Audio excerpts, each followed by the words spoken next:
Hello, and once again welcome to more Dream Daddy. Last time, we finished having the basically final time of meeting all the dads, I think, before we start making choices. And yeah, they were all at a good barbecue, there was dad puns to be had. We met everyone's child except for Robert, the gruff biker man type guy, but he made it sound like he has a child, just we've never met him. Maybe they're estranged. Then again, it seems like it's hard to actually get anything honest out of Robert. Curious. But yeah, the point is, we got to meet all the dads, and have a burger. I still want a burger. And then we got into a slight fight with our daughter for coming home much later than she said she was going to. And we've ended up making up, and we both agree that we are Team Highwind, which makes me thrilled to no end. So, for today, I have no idea what's going to go on. I also don't know if my character has a job. I'm confused about many things, but let's see. Amanda gives me a hug. Want some eggs? You know it. Sprinkle some cheese on them? Already did. Hey. Bless you! Amanda scarfs down the eggs in the time it takes me to wash the pan. Alright, I'm off to school. Smell you later. Wait, one more thing to do before you go. What? What's Dad Book? Oh yeah, we also found out about Dad Book, a thing that all dads use to talk to each other somehow.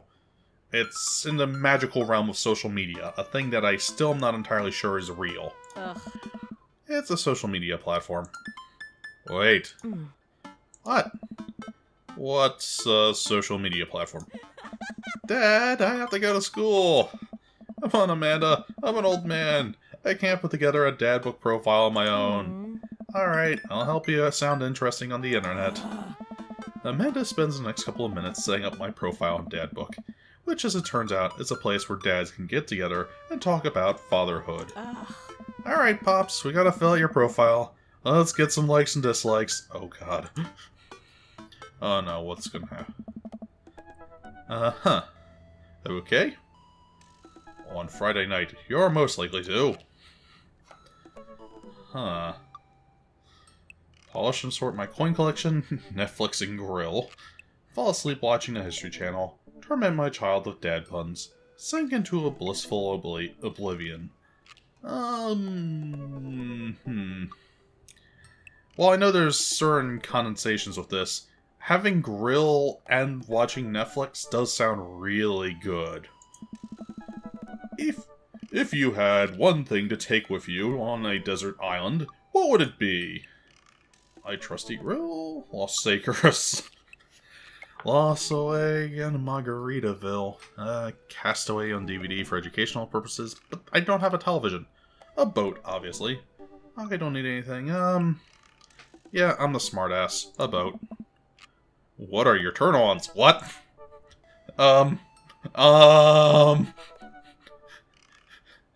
Strong dad arms, tennis shoes with long white socks, a well-manicured lawn, street smarts,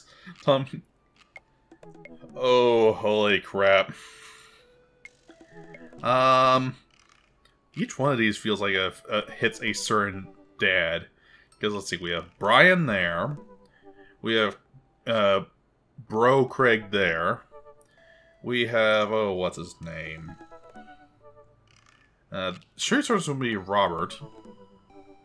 Actually, wait a minute. Well, make your roll on your ship. Those both fill the same dad, don't they? Oh boy. Also, why would this be here? Is this secretly a dating site? I'm gonna go Street Smarts, just because out of this entire list it seems to fit best. What did you want to be when you grew up?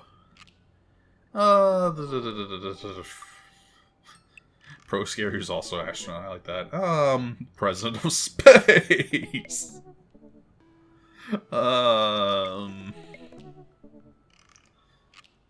Yeah, President of Space sounds good. What's your favorite movie genre? Wait, Sean Connery's entire filmography is a genre?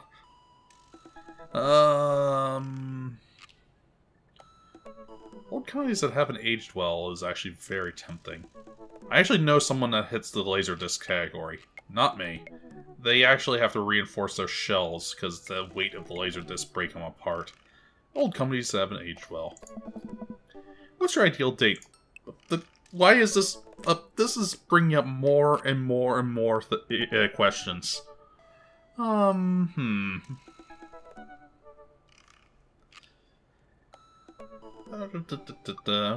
be a fun date. Doing a puzzle does sound kind of fun, but arson. 4 p.m. is way too early. Geocache for getting hopelessly lost. That does sound kind of fun, actually. What do you never leave home without? A sensible carpet, word jumbles, a pen, a cool knife, my cripplingly low self-esteem.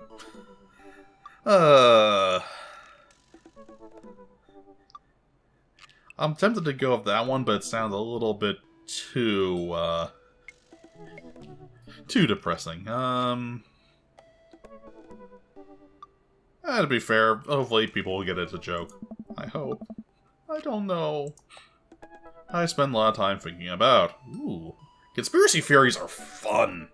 I mean, none of them make sense. The moment you apply Occam's razor to any of them, they fall apart. They are amazing. The internal logic that goes into these things are just fascinating because of how stupid people are willing to get. It's like, you start applying any sort of logic and immediately... I just came across this one that Finland isn't real. People are saying that it was something made up because of Cold War going on between East and West, and they basically certain circumstances led to it being easier to believe it doesn't exist, and how things like parts of, I think, Switzerland? Or Sweden. Parts of Sweden are actually what people call Finland. It's like, well, there's a city everyone knows about. No, that's just on the edge of Sweden. And it's like, well, what about maps? Well, obviously, because it's easier to believe that the civilization exists and not, it's been added in, and there's been falsities added in, and here we've got some photographic evidence of things where the map's been clearly edited, and it's just beautiful. And it's like, they've gone on this massive conspiracy theory, and you can't win. People have gone, well, what about these maps that clearly exist from long before the Cold War? Well, they were edited. Of course they were. The government's edited everything to make it look real. Oh, and it's amazing the extent people go for it. I'm spending way too long on it, but I think we know our answer.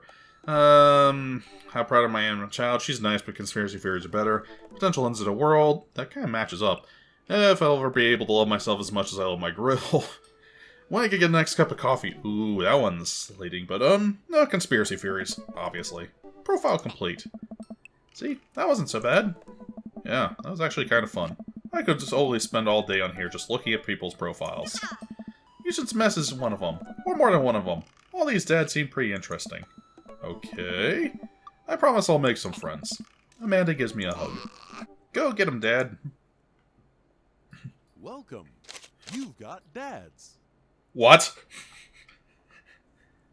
Okay, that was unexpected. Interesting. I wonder if I can view without... Oh, I'm just curious. Oh, this will be interesting. Huh, and there's multiple hearts. That's weird. Is there a way... And there is a way back. Sweet, so we actually get information on these guys. Robert Small. When the internet gains sentience and decides to destroy us, you'll know they'll use all this information against us, right? On a Friday night, you're most likely to. Make a deal in an alleyway. Have it go badly. Who's the cop? Was it Giacomo? I trusted Giacomo. If you had one thing to take with you onto a desert island, what would it be? Gone. Where are your turn-ons? Don't talk to me. What did you want to be when you grew up? Grifter. What is your favorite movie genre? Italian neo-realism. What's your ideal date? Grave robbing. What do you never leave home without? At least 4 knives. I spend a lot of time thinking about. You ever really look into a rabid animal's eyes? I don't think he takes anything seriously. Okay, let's do these in order. Greg, bro! Greg Kahn. Kahn! Data free, business entrepreneur, fitness enthusiast, jogging, work, family, and fitness is a tough gig, but someone's gotta do it. On a Friday night, you're most likely to get one good last cardio session in. If you had one thing to take with you onto a desert island, what would it be? A box of energy bars! What are your turn-ons? A sub 6-minute mile. What did you want to be when you grew up?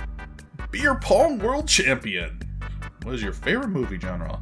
Buddy cop movies forever. What's your ideal date? Scaling a huge, dangerous mountain for fun. What do you never leave home without? An extra tube of energy gel. I spend a lot of time thinking about. My mile time used to be so good. What happened? Have I peaked? Okay. Interesting, and there's the hearts again. I think that's gonna be our rating. I think we found the main UI for Who to Date. Matt. Matt Sella. Avid music enthusiast, passionate coffee drinker, you can find me most days selling bean juice over at the Coffee Spoon, or hanging out at the park with my amazing daughter. Hit me up about 80s no-wave music. What's no waves? Never mind. Maybe it's the stuff without the digital stuff, but the 80s music was great as a whole. On a Friday night, you are most likely to perfect my cold brew setup. One drip at a time, baby.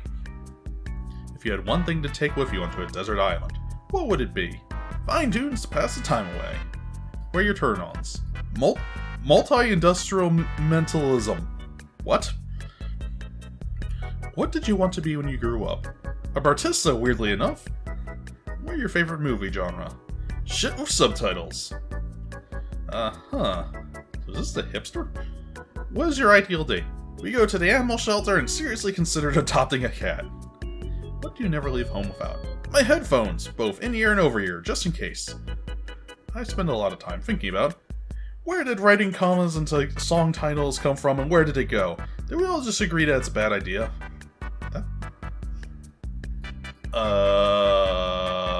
Okay, crap, now he's got me thinking about it. And now for Gruff Voice McGee. Brian Harding. I'm losing the gruff. Hey, I'm Brian. I spend most of my time hanging out with my awesome daughter and thinking of new ways to grill things. If you like fishing, then we'll get along.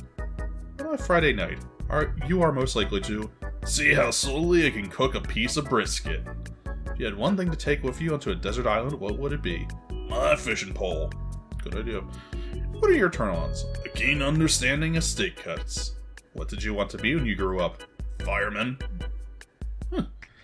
What's your favorite movie genre? Romantic comedies. What's your ideal date? Deck building. I hope you mean like cards and not actual decks. What do you never leave home without? My portable fishing pole. Well, that kind of matches up with. I spend a lot of time thinking about how my daughter is smarter than I am. Well, definitely a dad. Damien Blood March. Holy crap! How do you do? I have finally decided to join this information superhighway. I'm not entirely sure how this works, but I'll try my best to understand. I love long strolls through graveyards and spending time with my son.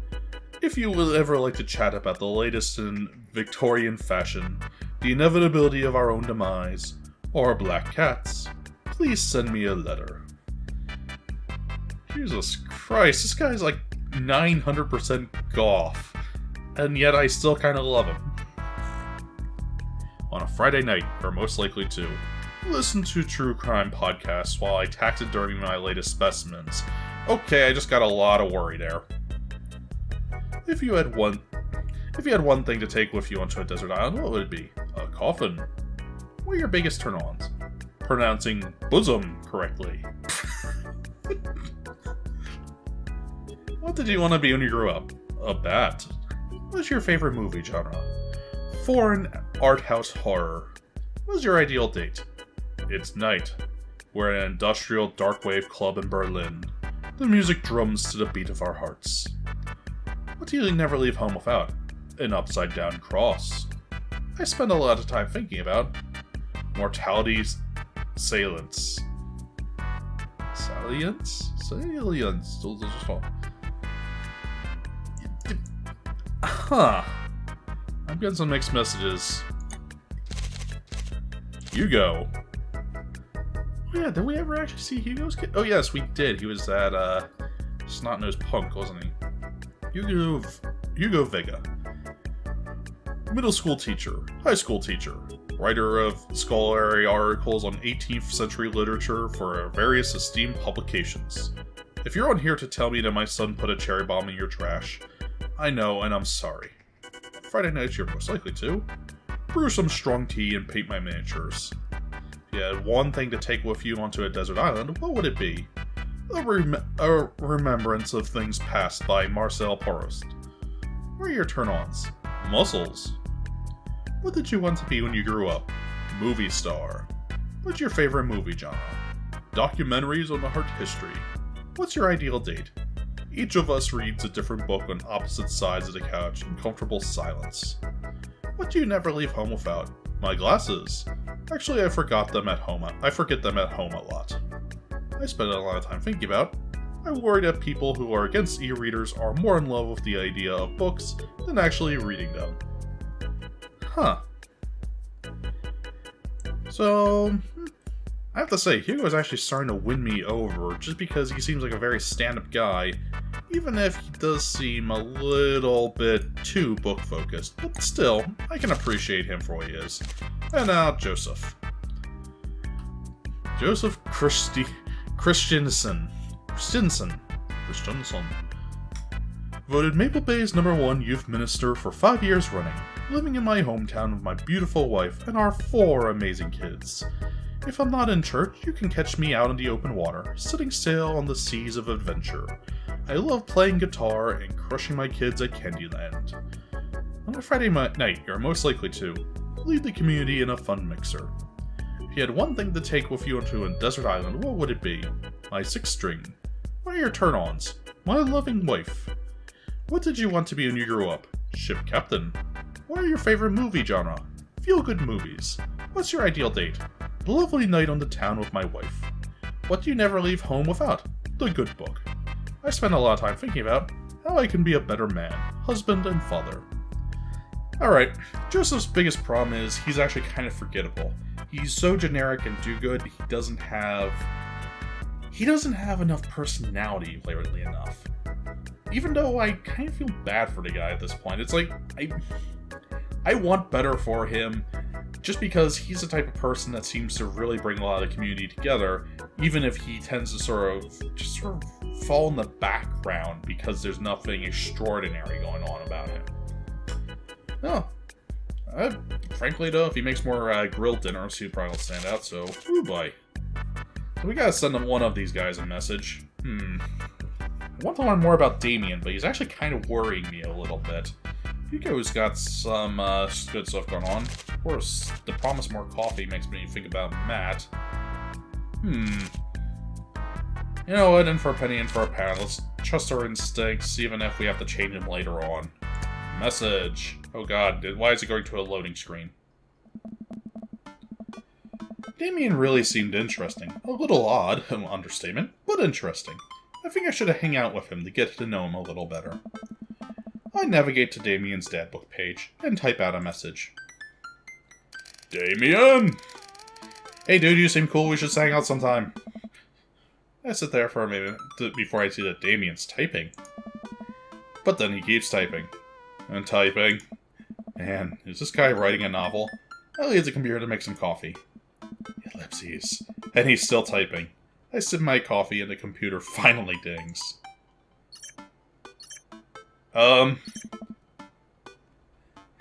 Okay, I think if I click next, things are gonna happen. Famout. I must confess my excitement to be receiving your kind letter, for, as you see, I do find myself available to enjoy your company. I must ask for your forgiveness, however, as I believe our first meeting did not paint me in as gentlemanly manner, as I would have liked. Oh god. I would be highly flattered to enjoy your companionship at my residence for an afternoon tea and stroll around my garden, should it please you. Till then, adieu. Yours humbled, D. Bloodmarch. If I was Damien, I don't think I would be promoting my last name as much. I stare at the screen and reread the letter several more times. Hey, Amanda! Amanda pops out of her room. Her eyes are a little puffy, almost as if she'd been crying. Hey, are you alright? Oh, yeah, totally. I'm cool. I just found out that the succulent... Succulent? I just found that the succulent I'd been watering and singing to for the last 3 months was actually made out of plastic. Even the dirt was fake. Oh, honey. Yeah, I don't think she's that stupid. I don't want to be so forceful, though. Are you sure that's all you're upset about? If there's, you know, anything going on, I just want you to know that I'm here for you, and I'll always be here for you. Where you need a shoulder to cry on, or a strong dad to go kick someone's butt, I'm only a phone call away. Thanks, Dad, I appreciate that. But I'm fine, really. I'm unconvinced, but I'll stop badgering her about it. I'm sure she'll tell me when she's ready. Can you help me with something? Dad, for the last time, I'm not popping your back pimples. Ew. No, can you interpret this for me? I turn the computer to Amanda. She squints at Damien's message. I just don't understand that speak. Like, is this how you kids communicate with each other now? Oh, totally. This is the hot new thing, Dad. See? Dad's got over saying lol and lamato or whatever and decided that he needed to do is bring it back to the 1800s. So what do I do? Oh dear God. First thing you do is, start questioning your life's choices to hang out with a guy named Damien. Where's your pen and quill? What? Did you forget to unpack the pen and quill, Dad? How will we address the nobleman in regards to your upcoming debutante ball? Okay, now I know you're messing with me. Father, without a proper chaperone, you'll never end up with a suitor worthy of our land. Or our dowry. Or... So you read Pride and Prejudice for school one time, and now you're reciting things you know about back to me, aren't you? Like, the first 5 pages, then I read a review of the movie, still got a beta. Great. So what do I say to Damien? I got this. Oh no. Amanda reaches over me and types in the keyboard.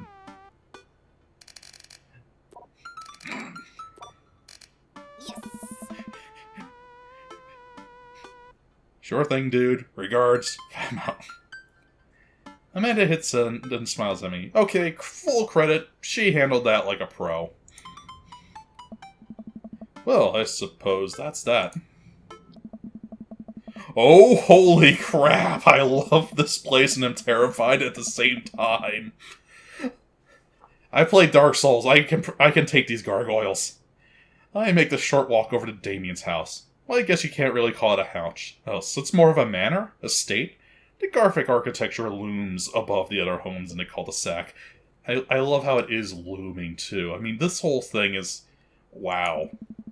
I walk past a couple of gargoyles guarding the front door and look around for a doorbell. There doesn't seem to be one. No, of course not. You gotta use the knocker. I pull the large, ornately carved bat's head knocker back, and a hollow sound echoes throughout the house as I strike it against the door. I kind of hope there's a sound effect for that. Okay, there wasn't for the knocker, but they got the door creak at least. Da-da-da-dun. Da-da-da-da-dun. I wait for several moments before the door slowly creaks open. Ellipses.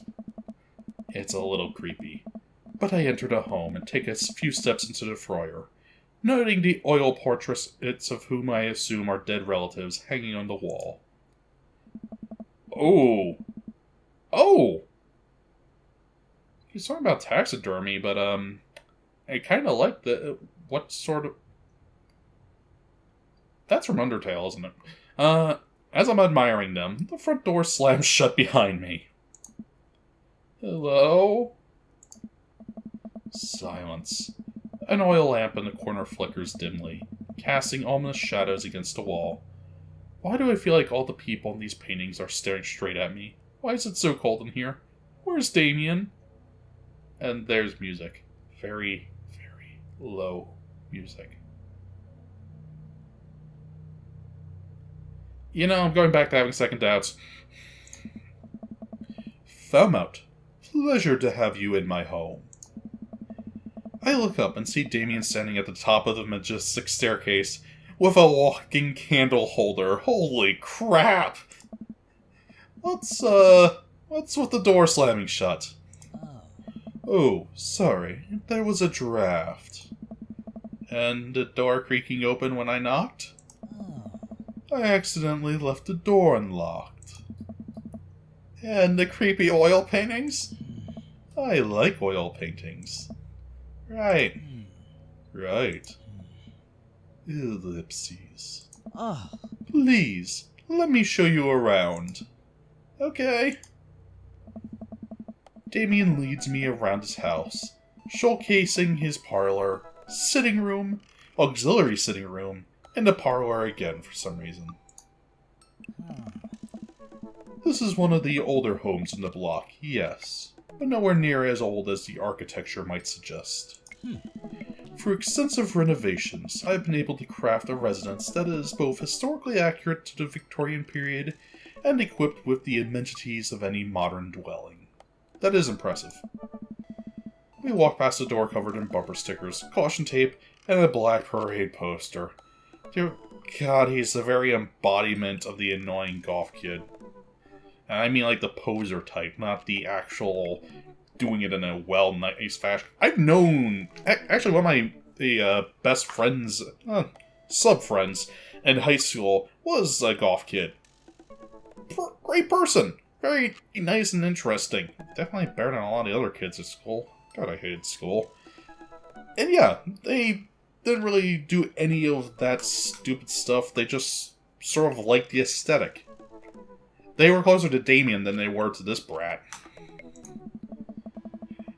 Did they listen to My Chemical Romance in the Victorian era? That's my son's room. You know how rebellious teenager years are. Onward, onward. There's more to see. We reach a door at the end of the hall that Damien opens with a flourish. And this is the library. Okay, I have to admit, I'm liking this house. Sunlight streams in from floor-to-ceiling arched windows. The walls are lined with packed bookshelves, and even more books are scattered across the period-appropriate furniture. Damien is clearly proud of this room. I can see why. Looks like we can do all these things. So let's start with book. Oh, we got hearts for that. You know Famout. In the Victorian era, there was some controversy surrounding reading. Many people thought more tawdry novels would encourage youths into a life of crime, and cause too much of a distraction from work and school. I pull out a book at random, and examine the worn cover. Opening it, I turn to a random page and read aloud.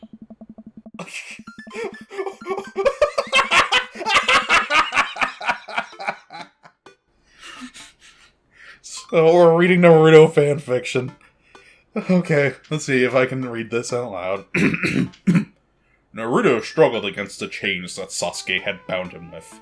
Shirtless and out of breath, he looked up at Sasuke. Sasuke smiled, unbuttoning his ninja pants. What? Okay, I think that's enough. Damien snaps the book shut and puts it back onto the shelf. That's a rare book from my private collection? Okay, so there's no button for me to make hearts come out on my character, but yeah. We found the anime nerd. We are now slamming Damien as our pick. There's no way around this, folks. And with that, Yeah, I think I'm gonna have to call this a pause. Damien is now taking the lead by a large margin. And that margin includes writing of really low-quality fanfiction. Oh, I am happy. I'll catch you guys all later. For now, take it easy. Team Highwind signing out.